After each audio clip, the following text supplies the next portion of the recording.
Hi all, ഇന്ന് നമ്മളുടെ കൂടെയുള്ളത് Rithil K Saiju. Currently visa അപ്രൂവലായി ന്യൂസിലൻഡ് ഡിപ്ലോമ ഇൻ എഞ്ചിനീയറിംഗ് എന്ന കോഴ്സിനായി വിൻടെക്കിലേക്ക് പോകുന്ന കാൻഡിഡേറ്റ് ആണ്.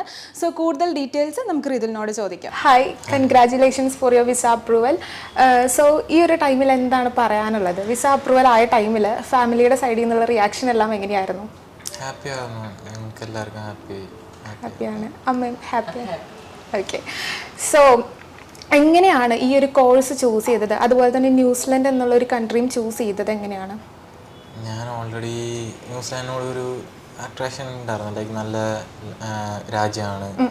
അപ്പോൾ പിന്നെ ഈ യൂറോപ്പ് ഞാൻ നോക്കിയിരുന്നു, ബട്ട് അവിടെ ജോബ് ഓപ്പർച്യൂണിറ്റീസ് ഭയങ്കര കുറവായിരുന്നു. ന്യൂസിലാൻഡിൽ ഞാൻ നോക്കിയപ്പോൾ നല്ല ഓപ്പർച്യൂണിറ്റീസ് ഉണ്ട്. പിന്നെ ഗ്രീൻ ലിസ്റ്റിലുള്ളതാണ് ഈ സിവിൽ എഞ്ചിനീയറിംഗ് ഒക്കെ. അപ്പോൾ അത് സെലക്ട് ചെയ്ത കോഴ്സ്.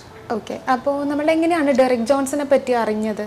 ഞാൻ അറിഞ്ഞത് എൻ്റെ അമ്മയുടെ അനിയത്തി അറിയാം. അപ്പോൾ ആൻറ്റി ഇങ്ങനെ യൂട്യൂബിലൊക്കെ കണ്ടുപിടിച്ച് പറഞ്ഞു. ഓക്കെ, സോ ഒരു എക്സ്പീരിയൻസ് വെച്ചിട്ട് നമ്മുടെ ഡെറിക് ജോൺസിനെ ആർക്കെങ്കിലും സജസ്റ്റ് ചെയ്യോ?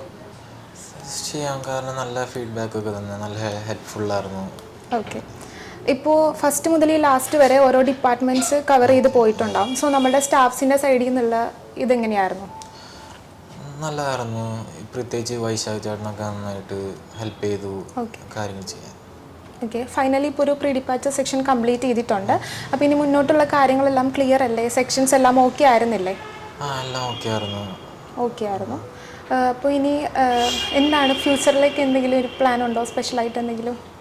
പ്ലാൻ എന്ന് പറയുമ്പോൾ അവിടെ ചെല്ല, ഒരു ജോബ് സീക്ക് ചെയ്യുക, അങ്ങനെ അത്രയ്ക്ക്.